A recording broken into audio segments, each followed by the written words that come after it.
శ్రీమాత్రే నమః.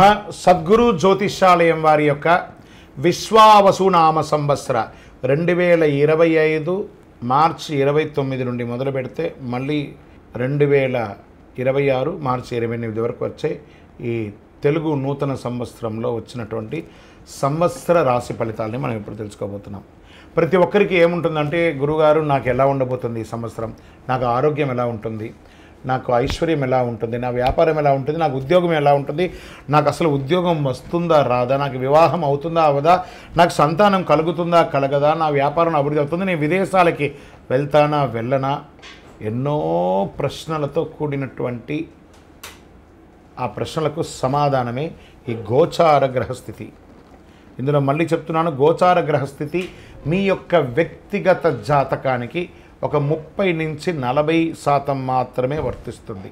మీరు పుట్టినటువంటి ఆ లగ్నం, మీ యొక్క టైం ప్రకారం ఒక లగ్నం ఉంటుంది, మీ నక్షత్రం ఉంటుంది, మీ పాదం ఉంటుంది, దాని ప్రకారంగానే సంపూర్ణ జాతకాన్ని తెలుసుకోవడం కుదురుతుంది. నేను చెప్పే ఈ గోచార ఫలితాన్ని కొంతవరకు తీసుకోండి.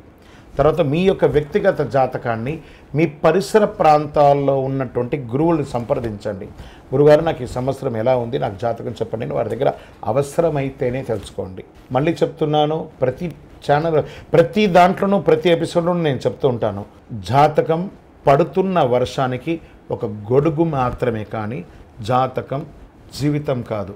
మీరు మిమ్మల్ని నమ్మండి, మీ ఇష్టదైవాన్ని నమ్మండి, మీ కులదైవాన్ని నమ్మండి, మీ జీవితం బాగా ఉంటుంది. మరి లేదు గురుగారు, మేము మీ దగ్గర తెలుసుకోవాలనుకుంటున్నామని చాలామందికి ఉంటుంది కదా.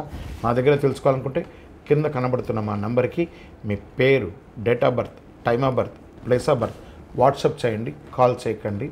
అది చూసిన తర్వాత మా అడ్మిన్స్ మీకు రిప్లై ఇస్తారు. విజయోస్తు. సింహరాశి వారు మఖా నక్షత్రం, పూర్వా ఫల్గుణి నక్షత్రం, ఉత్తరా ఫల్గుణి నక్షత్రం యొక్క మొదటి పాదంలో ఉన్నవారు సింహరాశి వారిగా పరిగణించబడుతున్నారు. మీకు ఈ యొక్క విశ్వావసునామ సంవత్సరం శుభాశుభ ఫలితాలు ఎలా ఉన్నాయంటే, ఈ సంవత్సరం అంతా శని 7వ స్థానం, అష్టమ రాశులు యందు సంచరించడంచే అనుకూలుడు కాదు. సింహరాశి వారికి ఇది కొంచెం రెడ్ బెల్ అని కూడా చెప్పచ్చు. జాగ్రత్తగా ఉండవలసినటువంటి సంవత్సరం. ఆరోగ్యపరంగా జాగ్రత్త తీసుకోవాలి. ఏదైనా శస్త్రచికిత్స అయ్యే అవకాశాలు మెండుగా ఉన్నాయి. లేదా ఒక్కసారి మీరు డాక్టర్ దగ్గరికి వెళ్ళి ఓవరాల్ మాస్టర్ చెకప్ ఒక్కసారి చేసుకోండి. ఫస్ట్ ఆరోగ్యం గురించి మాట్లాడుతున్నాను, జాగ్రత్తగా ఉండాలి. నెక్స్ట్ వ్యాపారస్తుల దగ్గరికి వస్తున్నా. ఈ వ్యాపారస్తులు కొత్త నిర్ణయాలు, ఏ నిర్ణయాలు తీసుకోకండి, ఉన్నదే జాగ్రత్తగా కాపాడుకోండి. మీరు చేసే ప్రతి ప్రయత్నంలోనూ ఇబ్బంది కలిగే అవకాశాలు చాలా ఉన్నాయి. ఉద్యోగస్తులు మీరు ఎక్స్పెక్ట్ చేస్తున్నటువంటి ప్రమోషన్స్ రాకపోగా అపనిందలు అయ్యే అవకాశాలు బాగా కనబడుతున్నాయి. ఇది స్త్రీ పురుషులు ఇరువురికి కూడా వర్తిస్తుంది. విద్యార్థులు చాలా కష్టపడాలి. రాజకీయ నాయకులకైతే ప్రజాక్షేత్రంలో చాలా అవమానాలు పొందే అవకాశాలు ఉన్నాయి.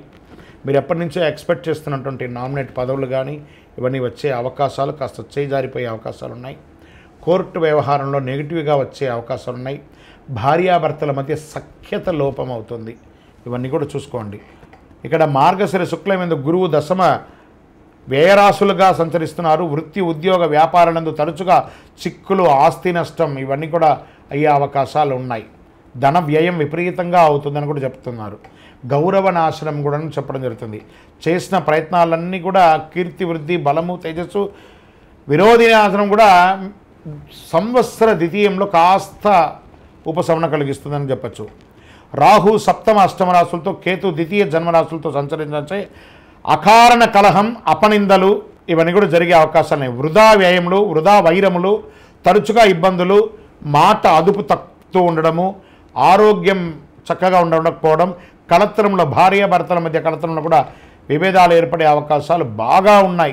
జన్మ ద్వితీయ రాశిలందు సంచరించితే చాలా జాగ్రత్తగా ఉండాలి కుజుడు. సరే, నక్షత్ర ప్రకారం ఎలా ఉంది అని అంటే, మఖా వారికి సంవత్సరం తిరిగి భాద్రపద బహుళం నుండి మాఘ పూర్వార్థం వరకు నైదన తారయందు శని, సంవత్సరాంతం నుండి కార్తీక బహుళం వరకు నైదన తారయందు రాహువు సంచరిస్తున్నారు. పూర్వా ఫల్గుని వారికి అంటే పుబ్బా నక్షత్రం వైశాఖ బహుళం నుండి భాద్రపద బహుళం వరకు, తిరిగి మాఘ బహుళం నుండి సంవత్సరాంతం వరకు నైదన తారయందు శని, ఆషాఢ బహుళం నుండి సంవత్సరం వరకు జన్మతారయందు కేతువు సంచరిస్తున్నారు. జాగ్రత్త. ఉత్తరా పల్గుని వారికి సంవత్సర ప్రారంభం నుండి ఆషాఢ బహుళం వరకు జన్మతారయందు కేతువు సంచరించడం, మొత్తం మీద ఈ సంవత్సరము రాహుకేతు కుజువులకి మీరు ఖచ్చితంగా శాంతి చేసుకోండి. ఇందులో కొంతమందిని చెప్పడం జరుగుతుంది, ఈ యొక్క కొత్త ఇండస్ట్రీస్ స్టార్ట్ చేయాలనుకున్న వాళ్ళకి కాస్త వెయిట్ చేయండి. మీకు ఇష్టదైవాన్ని ప్రార్థన చేయండి. చక్కగా వెంకటేశ్వర స్వామి వారిని ప్రార్థన చేయండి, లేదా వీలుంటే ఒకసారి తిరుపతికి వెళ్ళి కాలునడకగా వెళ్ళి స్వామివారికి నమస్కారం చేసుకొని రండి. మీ యొక్క లక్కీ నెంబర్ 9 అని కూడా చెప్పవచ్చు. మీకు ఉపయోగించే కలర్ బంగారు మరియు పసుపు రంగు మీకు చాలా కలిసి వస్తుందని కూడా చెప్పడం జరుగుతుంది. మీ యొక్క వయస్సు ఎంత ఉందో అన్ని దీపాలను మీ ఇష్టదైవం కులదైవం దగ్గర ప్రార్థన చేసుకొని వెలిగించండి. అతి శక్తివంతమైనటువంటి కరుంగాలి మాలను ధరించండి. ప్రత్యేకించి సింహరాశి మిత్రులారా, మీరు ఈ సంవత్సరం జాగ్రత్తగా ఉండవలసినటువంటి సమయం. ఎందుకంటే మీకు అష్టమ శని ప్రారంభమైంది కాబట్టి శని అనుకూలంగా ఉండడానికి కరుంగాలి చాలా ఉపయోగపడుతుంది. చక్కగా ఈ కరుంగమాలి మాల ధరించి ఆయురారోగ్య ఐశ్వర్య భోగభాగ్యాలతో ఉండండి. విజయోస్తు. ద్వాదశ రాశుల్లో ఉన్నటువంటి మీరు ఆయురారోగ్య ఐశ్వర్య భోగభాగ్యాలతో ఉండాలని అఖిలాండ కోటి బ్రహ్మాండ నాయకుడు శ్రీ ధర్మశాస్త్ర అయ్యప్ప స్వామి వారిని సదా సర్వావస్థలందు మీకోసం మీ క్షేమం కోసం ప్రార్థన చేస్తున్నాం. మీరు తిరుపతికి వచ్చినప్పుడు మన అయ్యప్ప స్వామి వారి 18 అవతారముల దేవాలయం జీవకోన తిరుపతిలో ఉంటుంది. రైల్వే స్టేషన్ నుండి బస్టాండ్ నుండి 3 కిలోమీటర్ దూరంలో. ఒక్కసారి పుట్టినందుకు ఒక్కసారైనా అందులో అడుగుపెట్టండి. అందులో 27 నక్షత్రాలను కూడా ప్రతిష్ఠ చేయబోతున్నాం త్వరలో. మీరు వచ్చి దర్శనం చేసుకోండి. మీ యొక్క దోషాలన్నీ తొలగి ఆనందంగా ఉండండి. వందే మాతరం, వందే మాతరం, వందే మాతరం. శరణమయ్యప్ప.